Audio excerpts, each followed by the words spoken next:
In my life, I learned that success is not measured by wealth or status, but by the impact we have on others.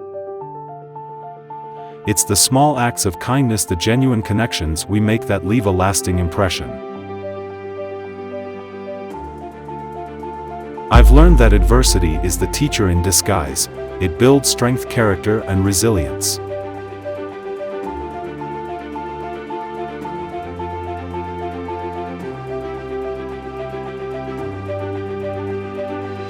And here at Biz Mindz, our mission is to inspire young entrepreneurs and share valuable conversations to the world about business.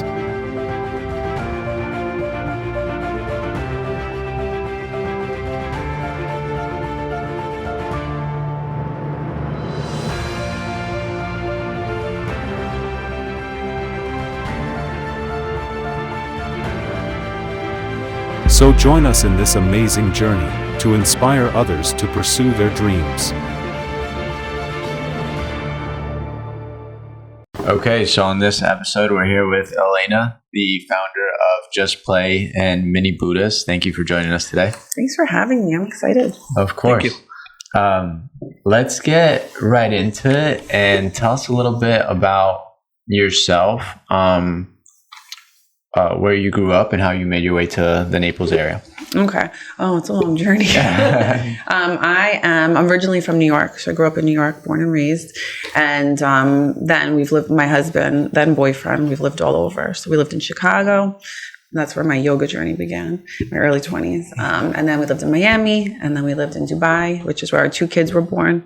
And then after all those cities, we decided Naples was where we would settle. Mm-hmm. So we've been here now for 8 years. Okay. And we love it. You know, it's our little bubble. Mm-hmm. So 8 years in Naples. How was it living in Dubai? How long did you guys live there? We were there for 6 years. Both kids were born there. And it was magical. It was exactly what you would imagine it to be and more. I always compare it to, I say it's like Disney World and Las Vegas combined. Really? Wow. Yeah, if they had a baby. Wow. Mm-hmm. Wow. And what took you guys to Dubai? Just changed. We were on that place where we were at like the 3-year mark. So we did 3 years in Chicago, 3 years in Miami. At that point, it was 2011. So still the rest of the country was recovering from the downturn of 2008. Yeah. And my husband being in hospitality, he was offered a position in Dubai. We flew there. Hadn't even left the hotel, but I was being wined and dined. He was, sweating his butt off, walking around. And he comes back to the room. I'm like, let's move here. And he's like, we're not going to live at the hotel. I'm like, I don't care. We hadn't even left the hotel. And I'm like, I want to move here. And then 2 months later, we lived there. Oh, wow. That's awesome. Yeah. That's awesome. Yeah, I think when you're young, you should take those experiences. I hope my kids never leave me because I'll be sad. But it's great to have those experiences. Right. So you've been in Naples now 8 years. Yeah. And is that when did you start? Which business came first? Was it Mini Buddhas? So Mini Buddhas came first. Okay. So backtracking to Chicago, growing up in New York, Bronx, Yonkers, you didn't do yoga, you didn't do any of that stuff. That wasn't the thing when you were little, we barely play on the street, handball and in the fire hydrant. Yeah. So when we moved to Chicago, I really started getting more into wellness, and I would do in Millennium Park. If you've ever been to Chicago and you've ever been to Millennium Park, there's the Bean, the iconic Bean. And in that park there, it's beautiful. So on Sundays, they would do yoga in the park. And it really made me fall in love with yoga. So I continued my journey with yoga. And then in Miami and then in Dubai. And I would practice regularly throughout my pregnancy. So when my kids were born, you have mommy guilt and stuff. So I would have an instructor come to the house. When my daughter was old enough, as soon as she was old enough, she would start to follow along. So when my son was 1 for his first birthday, I had her come, and it was just my first spark of, let's do a mommy and me family yoga class. Mm-hmm. And it kind of just, it's in the back of your brain. It's like a little thing, not that I would do it, but just that it was great. It was really fun. So when we moved to Naples, I wasn't working. I was a stay-at-home mom, but I'm a very type A personality. So my kids are always number one, and my husband. But I needed something. I needed a passion project. So I started to get certified in different fitness things. And I got certified in kids yoga. And from then on, that was it. Forget the adult classes, forget everything else. I just love working with kids and the importance of it, and tracing back to where I grew up, where you're going to be in, more children with less means, right? Mm-hmm. So you start to see a path forward to say, okay, this is my bigger passion going forward is, yes, working with kids now and working with families, and then getting into the underserved community. Mm-hmm. So I started to see where this would go, and that's kind of where I am now, starting to work with the underserved community. I know I just went really far. No, that's good. Yeah. And is there a specific type of yoga that you teach? So I teach, because it's with kids, so I teach a vinyasa, like it's basically a vinyasa flow, but when you're working with kids, there's, you're constantly modifying, you're constantly adjusting. You have to be really creative because you want to capture their attention. Mm-hmm. So vinyasa would be the best way to explain it, but when you're working with kids, it's just playful. I could call it playful yoga. Yeah. And what's the age range? So I teach, because I teach at a school, so I teach at preschool the art. So I teach from there, they're just a little over 1 when I start teaching them. Oh, wow. Which is beautiful, because now I'm in my 4th year there, and you can see the kids, like, so many kids have graduated, and then I've just seen them through the progression of it. And, some things that you'll hear from parents are, my kid won't sit still, they won't pay attention, they won't do this, they're too young, they're too this. They're never too young, and you meet them where they are. And what's cool is when we get to this midpoint in the year with the really little ones, when they're like, a year, and then they get to about a year and a half, you start to see them, they start to breathe. They start to do a little bit of the flow. They start to, and that's all you want. Nothing has to be perfect. Mm-hmm. Even as an adult, we don't have to be perfect. We have our good days and bad days. Mm-hmm. But just giving them the foundation at such a young age is truly, truly the biggest gift that you can give your kids. Because we're teaching them, obviously movement is important, exercise. You have to find an exercise in your life that you like. Not everybody likes to exercise, but to be present, to be within our bodies, and to know that breath is our tool is honestly something that I learned as an adult, and I wish I had as a kid. Mm-hmm. And you hear about the rise of stress and anxiety in children, and just in day to day with everything that we have that we're exposed to with digital media and social media, and just how fast paced life is. Mm-hmm. We need to learn how to come back in within ourselves. And that yoga is how you do it. Mm-hmm. Why do you think they don't teach yoga like in every school? Because I think Preschool of the Arts, Preschool of the Arts. Preschool of the Arts, it's private, right? Yes. Yeah. So why would you say? Are they teaching it in every school now? Schools, or more? You'll start to see. So, good question, great question. You're starting to see it in more schools, and my vision is with Just Play, with my products. Right now, I'm doing a complete 180 revamp of my products, and I'm really thinking of class-based products that teachers can use, that are readily available, that are easy to use, and inexpensive. Because the big thing is, if you're going to inner city, and we're talking about underserved, not even inner city, but just underserved, rural areas as well, there's a small budget, right? Mm-hmm. So how can we get it to more people where it's more accessible, and then they understand the benefits? So it's spreading the word with things like this, and just continuing to talk about it so people understand what the benefits are. Mm-hmm. And that it's not just the kids who can just sit still and go, that's not what it is. Yeah. What are some of the benefits for kids doing yoga at a young age? A really big one that people don't think of is confidence. Because you think about it, it's you're on your own mat, you're doing your own thing, and you're progressing at your own pace, which is different than when you're doing a team sport. And then you're, if you mess up, then it's on you, or if you didn't get to play that day, then you feel bad about yourself. Where yoga, you can practice in your own way every time. So confidence builds, boosting. So maybe at the beginning of the year, they couldn't balance on one foot. By the end of the year, they're balancing on one foot and holding their toe. I mean, just as an example, you know what I mean? Mm-hmm. It's really with what they're feeling within themselves.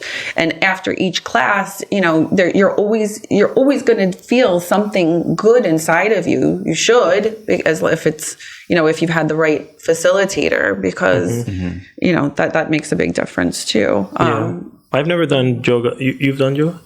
I did. I think it was like. But I've heard great things about it. Yeah. Yeah. I would love it's to. Nothing probably what if there's so much to it. There's a preconceived notions of it. So definitely try it. Like they say, try it. Yeah. I did a massage. I think it was a massage yoga. I think. I don't know what type of yoga we did, but I know Where were you? Yeah. And it must have not been massage because it was actually a group, like a lot of people. No, they do. Again, it was something, but we're not talking about that. But I felt it was so relaxing. I fell asleep during the class. They do. There's sorry. Now I wish I know what. I'll find out. No, there's Reiki, which is also that you can incorporate, but there is people do go hands on with it. I do depending on my classes because but I don't like with kids. I don't like to make a lot of adjustments. Just because you don't want them to feel self-conscious. But there are yin classes where the instructor will come around and do soft massage and meditation and things like that. My brain works too fast for those things. So my best meditation is when I'm moving, which is probably why I'm better as a kids teacher because they're constantly moving. Yeah. And I understand that it's easier for them to stay present if you're moving versus staying still. Right. Can you meditate when you're moving? Like how does that work? When I say meditate, so I do a meditation with the kids at the end.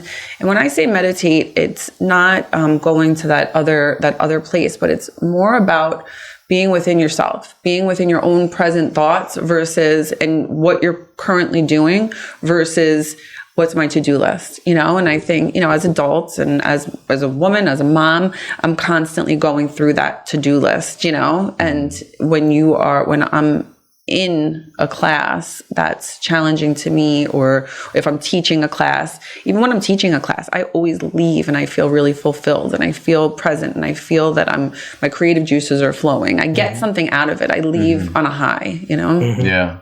Yeah, I've never meditated. Have you? I don't know. You guys have to check out Urban Meditation. It's really cool. If you want to do like a true meditation here downtown on 5th. On 5th, yeah, it's really cool. Yeah, I've seen that. I disconnect a lot, but I don't know if that's good. Well, that's good though. Yeah. That's what we have to do. If you're able to disconnect and not by scrolling, if you're not scrolling to disconnect, then that's good. Yeah, like if something happened today, I can easily disconnect from it. But like something bad, let's say. Yeah, that's good. And I can turn the page fast. That's good. That's great. So I don't know if it's not a meditation, but it's good. It's the purpose of meditation so that we're not holding on to these unresolved feelings, But it's also a way for us to. When I'm in Shavasana, so that's the the end of class, that's your corpse pose, your final meditation, and I'm in my own adult class, or just my quiet points in my kids' class, I always have the best ideas. That's where my yoga kits came from. You get your best ideas when you have that moment to just be still. So many of us think that if we're doing, that's where we're going to get ideas because we're moving. No, you have to stop. So if you're able to disconnect, it's a good form of being able to, because that's the whole point, right? The whole point is to what's yoga for? I mean, like why should people do it? Why should people do it? Well, why people should do it and I know this is, the quintessential term, but it's mind, body, and soul. So you're connecting you're connecting movement because we need to move because we have to build those feel good hormones, right? So we've got dopamine, we have all of our feel good hormones, right? Endorphins, and there are a couple more. So we're building those when we're exercising, we're moving our bodies, and through breath we're able to do that. So we're not only are you moving through that, so you're building those through your movement, and then through your breath. For our breath is vital, and so many people don't know how to properly breathe. Yeah, I heard that. Yeah, I mean, it's really true. So learning how to properly breathe, which is really cool about starting kids so young, because you're teaching them how to properly breathe through themselves because it controls your nervous system, right? So if we're able to control our nervous system and we have those points where we're not able to easily disconnect, then we're able to really self-manage, right? Because how many people don't have self-regulation? We see people with road rage, right? You see people with, who are, just getting on arguments in social media, getting arguments with spouses, in general, just maybe overall unhappy. So if we are learning to self-regulate, that's probably the biggest thing that we can get from it. through our breath. So you have movement, so obviously the health of that, self-regulation. Then also you have the spirit part of it. So regardless of what, it's not a religion, people, they'll say, well, I'm not sure if we could have it in our religion-based school, not, because, it has nothing to do with that. When those things are just about spirituality and connecting to your higher self, regardless of what you believe the other higher beings are, it's your higher self, because we should all be operating at our highest vibration, which most of us on a day-to-day basis, we go through different levels of vibration. But if we were all able to operate at our highest vibration at all times, the world peace, right? Yeah. And then with Mini Buddhas, so you started that first, right? And then how many years after, or what was the time after when you started just COVID. So COVID happened. So COVID, COVID changed a lot of people, right? So I think I had a neck injury at the time, so I wasn't practicing as much. But when I was able to go back and practice, obviously I couldn't teach at the time. So everything that I was teaching, all those classes were shut down. So I think I started to practice in a studio in, let's say, like May or June 2020 is when they started opening up. And, we had our little spots, that were, taped off and stuff. But I remember thinking to myself, at home, I was doing a lot with the kids. And, where we were, we're swimming, we're here, we're in Florida, so we're outside. So we're swimming, we're moving, we're, doing different fun things. But I started to think about, where I grew up. I grew up in a building, an apartment, and I'm like, well, my kids, sometimes they would watch like Cosmic Kids yoga or something, but I would practice with them too outside. And I knew a lot of my friends who were still in New York or in Dubai or in Chicago or in the cities where I used to live, they're cramped up. They're in a beautiful high rise, or a small apartment, and they're not going anywhere. So how do you keep them off of TV? Because that was the biggest thing. And I thought, well, how do you get them moving? Get the family together so there's something to an activity to do, because you start to run out of ideas, and then and keep them off TV. So I came up with the idea of the yoga kits, and then from there it's kind of evolved. So everything I've done thus far has been, it's all self-funded and just kind of playing with an idea.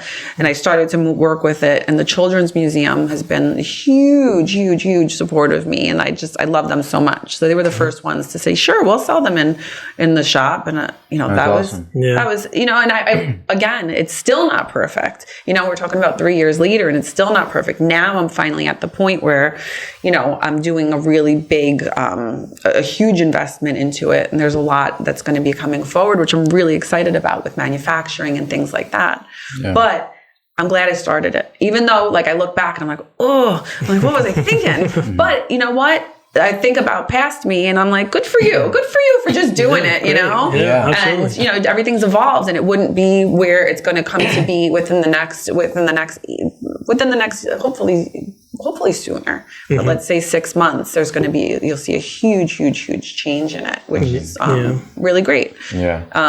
Well, you're very much into the health and wellness space, right? Overall, what are your thoughts around, I feel like, in general, people are more questioning or aware of what they're eating, simple ingredients, healthier ingredients. Makes me so happy. Yeah. Have you now? How long did you have that thought process, or is that something that has just evolved over time? No, I've had that thought process since I had my kid. For a long time. So I talked about in Chicago. And I'm not going to say what I used to eat when I was growing up. Sorry, Mom.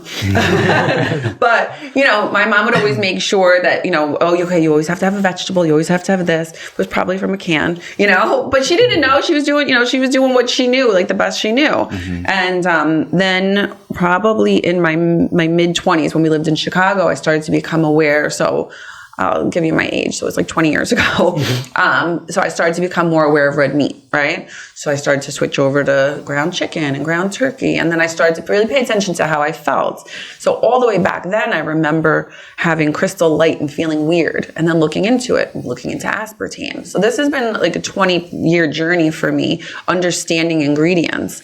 And then when I became a mom, so my daughter is 11 years old, I was becoming a mom, I was really, really, really tuned into making sure that everything I put into my body, on my body, including making my own deodorant and stuff. Hopefully I don't smell today. I don't think I do. But doing all those things because you're thinking about the next person that you're bringing into it, making their detergent, doing like just really looking at every fine detail, because you start to realize, wait a second, just because it says all natural, just because it says this is clean, it's not. And it's gotten worse. Yeah. But, living in Dubai where things are much cleaner than they are here, when we moved back, I ended up getting like really sick when we moved back because I couldn't tolerate gluten anymore. I had to do a complete overhaul in my diet. I had to do, and it really opens your eyes. And I've been an advocate for clean eating. My kids don't eat school lunch. I have to send lunch with them. I send snacks with them. I send everything for the classes, if they're dye free. I've been on this journey for a long time. Yeah. And now I'm so excited because it's like, wait a second, it's really at the forefront. And I feel like we're really going to come over that point where maybe we don't have to read ingredients as much anymore because it's just we're going to know what's good for us. Yeah. Yeah. Because there's some stuff that's like a book of ingredients. It is. You have to use an app. If you have to go to the supermarket and literally use an app to understand what you're putting in your body, there's an issue with it. Mm-hmm. Yeah. And do you do a certain type of do you follow a certain type of diet, like in terms of what you guys eat? Because I know you mentioned you don't eat gluten. I can't eat gluten. I can eat it. We were just in Paris in the spring. I can eat gluten there. Oh, really? I tried it because I really wanted it. Yeah. And I was fine. I didn't have too much, but I could have it there. Mm. So it's something here. It's the glyphosate that's on all of our crops, even if they're organic or not. It's just so widely sprayed and used. And that's the sad part of it, because I spend a lot of time and also money putting into organic products, but they're not even always safe. So diet. I do eating for your blood type. But, as a woman, you have to constantly change. For my kids, I don't have them on a specific diet. It's just. You guys do steak? I don't eat red meat. I really don't eat any meat. My son loves meat. He says that, he's blood type. He says, I'm blood type. Oh, I have to eat meat. So I'm A, so I can't eat meat. But anyway, it doesn't agree with me besides that. So in my house, though, I just really buy all clean food. Kids have snacks. Of course they have snacks, but I make sure it's like the cleanest option. One thing we do not allow in my house are dyes. Artificial dyes are 1,000% banned in my house. Mm-hmm. And we go to birthday parties and it's tough, but my kids know, bring it over to me. I got to scrape it off, do the whole thing. Mm-hmm. Yeah. I think they banned like a dye. They banned Red 3, but it's not until 2027. Oh, okay. So yeah, and there's still a plethora of many others. So at least it's a start, but it's like, well, can't you just ban it now? Right. Why are you 2027? Yeah. No, it's funny. Because everything has sugar. I know. Well, the thing is, it's like I would rather, like my kids, I'd rather them have like cane sugar than we don't do any artificial sweeteners either. That's another thing. Yeah. Whether it's sucralose or aspartame, none of that. So none of that's. Do you like rice?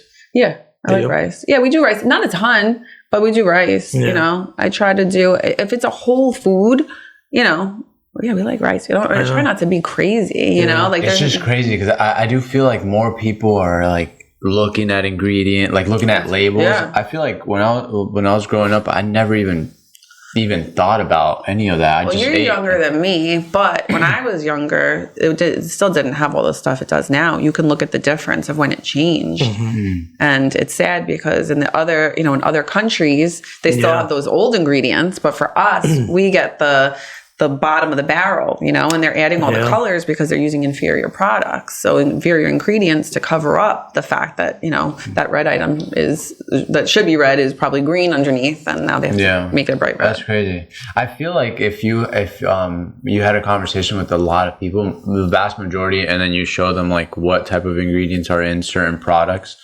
which is majority that aren't really too good for you. But, I feel like everybody would lean towards, let's do the better option. But I think because it's so easy just to, I don't know, like it's just right there, Well, that's the thing. If you look at the caps, if you look at how a supermarket is set up, if you look at the end caps of each aisle, it's all the crap food, right? So all the good food is mainly going to be in your produce and your poultry, in your meat section, you know. But anything that's healthy within the aisles is usually really high up, and maybe the packaging isn't as enticing. If you're just in a regular Publix, for example, it's different.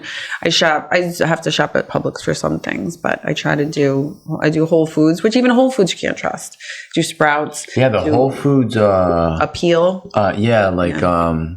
The bar, the food. Mm-hmm. It some type of chicken. It has 100 ingredients on that, a majority of the food, which is crazy. Yeah, and it's simple stuff. It's changed since it was bought by Amazon. There's been a lot of changes. And that's the thing. And there's also brands you have to watch. Like Siete is a big one. I like for almond flour tortillas. I'm like, please don't change it. Please don't change it, because they were just bought by Pepsi. So but you just have to keep watching. Yeah. So you just have to keep watching everything, because even ones that you think, all right, this is trusted, and I've been using this for years. Also change it. I remember I went with somebody to Whole Foods to get lunch, just because they have that area, and then I started looking at everything, and then I started looking at the ingredients. I'm like, why? For you, clapping for you. Yeah, I'm like, why on something so simple? There's so many different ingredients.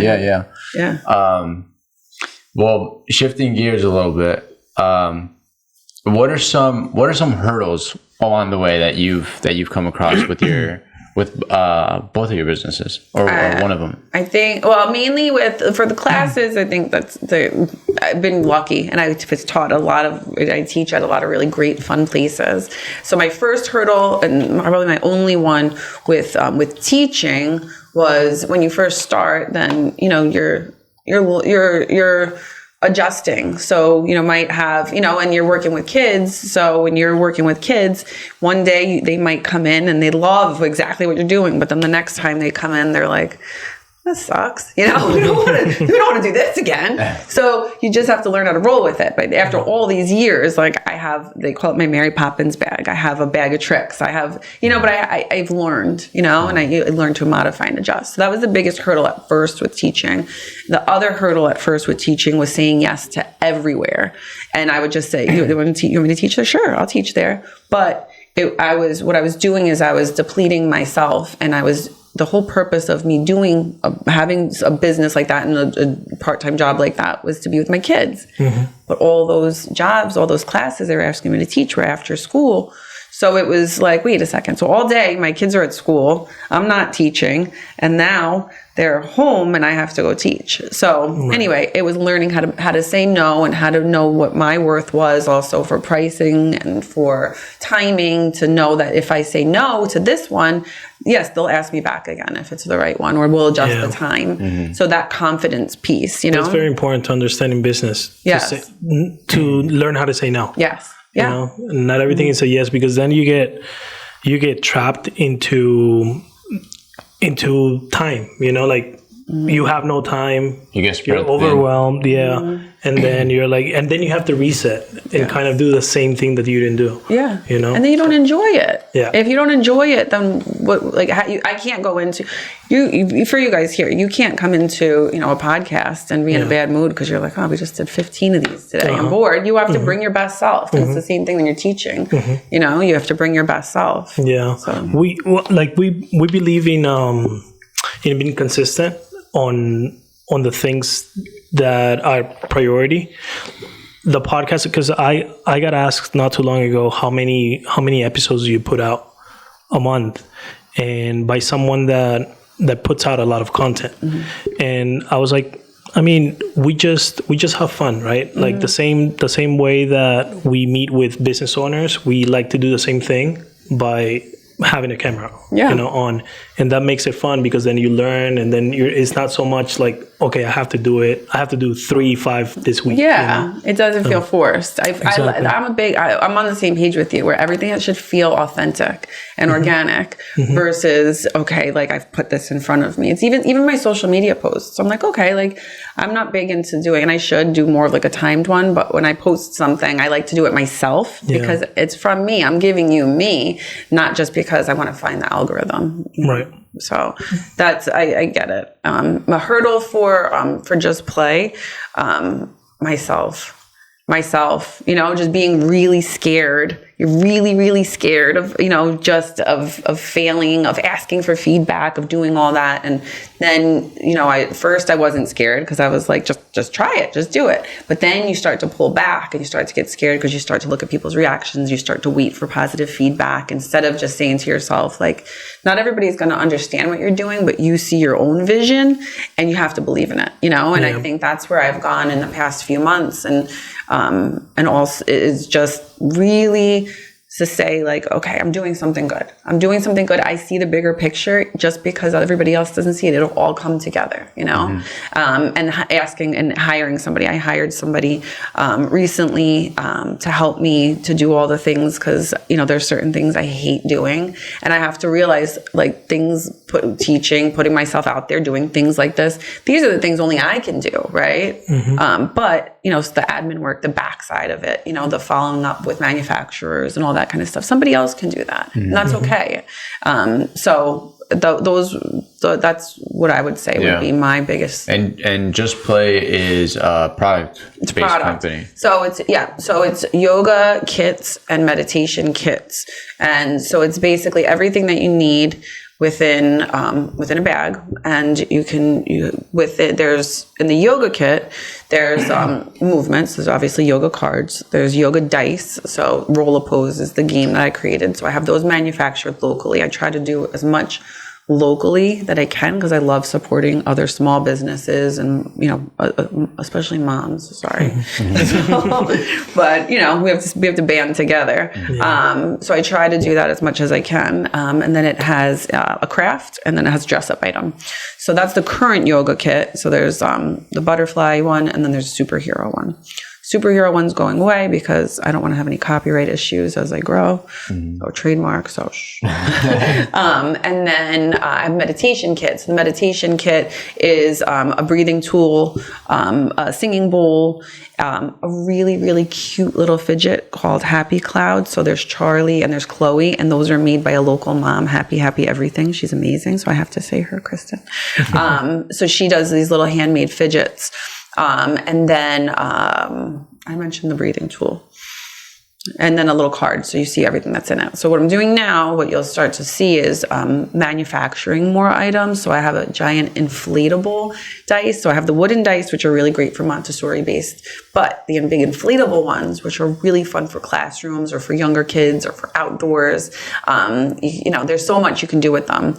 And then the meditation kit is getting a revamp and additional items and travel-based kits. There's lots of stuff that's coming that's really exciting. Yeah. So, and people can buy through your website? Through your website, justplaykids.com. Yeah. But it's not, again, the original ones are there. So right now I'm holding on to the original because I love those because I have modified a lot since the very first one.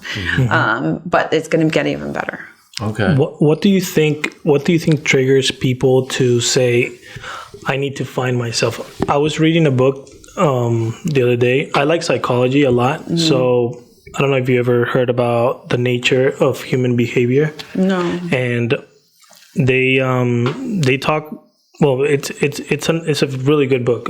If you like psychology, I highly recommend it. But I do, by the way. Yeah. You probably because of So. Why do you think that happens? Why do so many people? Because I hear it a lot, like mental health, and is it something that's new? Is it something that was where people want to find themselves? Yeah, and a lot of people suffering from mental health. Do you think it's something that it's new, or is it something that was always like that, but now it's like trendy? I don't know. What do you think? So what I think is that I think it's always been there, but I think it's worse now because of foods we eat. The gut-brain barrier is huge, and there's a lot of science that's done on that and how food affects your mood. And as we continue to put more poisons into our foods, then you start to find yourself not feeling well, not only physically, but it's mentally as well. So they talk about your stomach being your second brain. So if we keep putting poison into our bodies, we're naturally going to not be happy. But if you start to pay attention, I'll start to notice when I'm teaching, right? And this goes back to your question about mental health and where we are. So I'll start to notice when we're teaching. So one kid has, you know, if I'm somewhere or if I'm teaching at a birthday party, because I do private events as well, or if I'm doing something, and you see the kids and they've just had a ton of candy, right, with artificial dyes, right? Because there's candy with sugar, you know, most kids don't react to the sugar. It's not the sugar they're reacting to. They're reacting to the dyes, right? So, which there's, again, a ton of science on that. But then you'll start to see the difference. Okay, all of a sudden that kid who's normally was super cool, and I experienced this with my own kids, especially my son, normally like, you know, could be super cool, has it, and they become a nightmare, right? And then you start to see the mental breakdown, you know, the emotional, the tantrum, all the things. And then what happens? So as a parent, you're frustrated. So you're stressed, right? Then you go home and now who am I going to take it out? I'm going to take it out on my husband because he was at work all day. He didn't have to deal with it. So now you deal with it and now I'm in a bad mood. So there's definitely a knock-on effect. There's a ripple effect from it, right? So food is a huge one. We talked about, you know, the pressures from social media. You know, you look at social media and you look at people's lives and they're perfectly curated life, right? And you're like, wait a second, look at me. I'm in my stained sweatpants, you know, I'm wearing, you know, I'm feeling like crap, maybe I have a cold and, you know, whatever it is. And now all of a sudden I have this pressure to all of a sudden, you know, make sure that I have a 5-course meal ready for dinner, that I look perfect, that my kids are in every activity. So there's a lot of social pressures from that are fake. You know, there's reality TV, which also creates that. So we've got that. You know, I think those are two of the main ones that are different. What do you think about vaccines? I hate them. Well, we won't go into that because I might offend a lot of people. Yeah. Do you think it's the education of people on social media, or it's the actual person? What do you mean? Meaning, so social media, it's entertainment. Yes. Right. As people, but people don't realize that. That's what that's what I meant. Strong-minded, strong-willed. So is it the person or is it the content that's out there? Because I mean, it's both, because you have to realize what these companies do, which is why it's been, you know, they try to ban it for teens, is they know, think about it. All this stuff, my phone's all the way over there, but if you're talking to a friend about something, all of a sudden, and I have everything blocked on my phone. Like, you're not supposed to be able to spy on me from my phone, you know? My search engine's DuckDuckGo. I try to put everything, you know, blocked. But still, we have a conversation, and all of a sudden my phone has it come up, right? So they know exactly what you're, like, almost like what you're thinking. So even the most strong-willed, strong-minded person is going to be able to get sucked in somehow, right? And there's always going to be a bad day where you're not going to feel your best self. Doesn't matter how strong you are. Maybe you're not always, you know, you're just not going to feel your best self. I remember after I had my kids, I got things for weight loss, and I'm like, how dare they? Like, why would they do that to me? You know? So it's just, it's constantly this beautifully built now AI algorithm that knows you sometimes better than you know yourself. So it's hard not to get sucked in and for that not to be a factor. Yeah, that's interesting. Yeah. It's interesting how it works. I still think there's like a lot of work to be done on people more than what's put out, you know, in social media. Like, if you see somebody that it's doing better than you, or, you know, or it looks better, or whatever the case may be, I think that should be inspiring. Yes, I agree. Nothing more than that. Did you read my posts on my page? I wrote that recently. Don't let it be a threat to you. Yes. Let them be a glimpse into your future. I think that was exactly my wording or something. Yes, but I do think that we need to, as adults, because this is new, this is newer for us, you know, this wasn't there all the time. We're still learning and evolving, but as we learn and evolve, we have to make sure that our kids understand that as well, you know, and there's a lot of growth that happens within us, you know, and that we can explain to our kids. My kids are 9 and 11, so obviously they're not on social media, but when it comes a time that they're on social media, I just want them to be clear that, you know, this is entertainment. And I think that was a great word that you used. Yeah, that whole conversation is very interesting. And I think it's one of those things that it has to be taught. Like, you have to be taught a certain way. Like, you know, like, I help others, you know, like be happy for others, like all these things. And then practiced. Yeah, I think a big thing is also you can't do it if you're not happy within yourself. Yeah. You know, that's the big thing. And that's the big thing for kids, for adults, is like you could say it, like I could tell my kids, all right, be happy for your sister that I just got her something new. And he's like, but that's, you know, so you can say it, but you know, there's something, there's a foundation that we have to build. And, you know, that's where the self-confidence and self-regulation and reassurance all comes in. And then again, if everybody did yoga, we wouldn't have to worry. I think, you know how we're studying when we go to school, we get taught things that sometimes are not used in the real world. Yes. Or I think we should study more human beings. Yeah. Because I think that when you understand the psychology of human beings and everything that comes with it, I feel like your compassion grows. Mm-hmm. And when your compassion is high, I think that you can understand or put yourself in better positions with other people. Yeah. You know, and I think that lowers the amount of problems between people. Yeah, conflict. Right? Yeah, there's conflict resolution because people are coming trying to meet each other on the same page. It's like that picture. You know that picture? It's like it's a psychology picture, and you look at it one way, and it looks like one thing. But so this is from my view. So if you ask me what this looks like, I'll say this is a woman, and I can't remember exactly what it is. But if you're on that side of the table and you're looking at it, you're like, no, it's a rabbit. Mm-hmm. But if I come around to your side and I try to see it from your perspective, I'm like, oh no, it is a rabbit. You know, so it's that same type of thought process. Yeah, I try to teach that a lot to I have two girls, and I always tell them, like, when someone says something bad to you, that person it's suffering at all times. Yes. Like no happy person, no one in peace will say something like that, right? Mm-hmm. So it's your time to help. Yeah, it's your time to understand. Yes. And I think that teaching that from a young age. I think that if you understand it from a young age, you're an advantage, right? But you still need someone to put that information in you. You know? No, I agree with you 1,000%. I tell my kids the same thing. It's not always about you. It's it's about it's them. Never about you. Yeah. Sometimes it is. Ask my husband. No, I'm just kidding. No, but it is. It really is. It is because if you're in a better mindset, then even if somebody does you wrong, you're able to handle that better and understand it better and come to a resolution in a much easier space than the automatic anger and. Yep. Mm-hmm.